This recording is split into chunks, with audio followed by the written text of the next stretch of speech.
the arts. It's about maintaining resilience and integrity in tough times. It's about having foresight in the face of increasing cuts and pressure towards private sector sponsorship.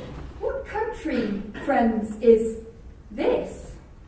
Where the words of our most prized poet can be bought to beautify a patron as unnatural as British Petroleum. Strange association. They who have incensed the seas and shores from a dark, deep water horizon, who have unleashed destruction most foul on Canada's ancient forests, clawing out the lungs from our sickening earth. My view is that no capitalist organisation can possibly be politically or ethically acceptable so long as its existence depends entirely on exploitation. As such, I find it impossible to get behind any campaign against this or that corporate sponsor. I want the abolition of corporate sponsorship for the arts. Full stop. Actually, I would extend this to a ban on all advertising too, but that's for another meeting. So I'm a theatre maven, and I'm absolutely passionate about it. And I know that the huge increase in access to theatre in London would not have come about without the intervention of Travelex. It's made an enormous difference.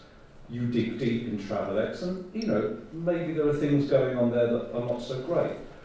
I have to look at the positives from that. The boycott that is part of a movement, part of any broader political action, part of organising with other people, that has a lot of power. Why artists have to be the kind of vanguard standing against unethical businesses. And I think we should, artists and academics, we should be doing that. And should it only be our responsibility, or should it chiefly be our responsibility? Are there other organizations, or should everyone else also be responsible for thinking about the ethics of businesses and good, sound business practice? Would you approach Boots the chemists for funding?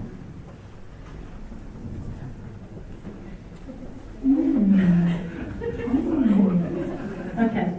Last question. Would you approach the EU for funding?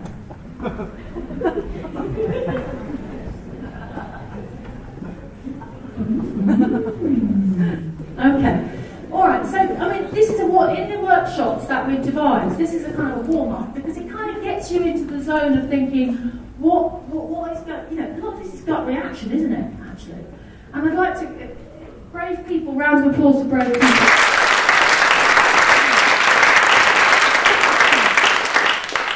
This is about the future of arts and culture. We must act. What can you do right now? Just a few little things. Well, we're on strike at the National Gallery next week, starting on Tuesday, and we're going out for 5 days. We need your support. Come along to our picket line every day between 9 and 11. Protest on Thursday at 12:30 at the Board of Trustee meeting. We will then go to DCMS and hand over the petition.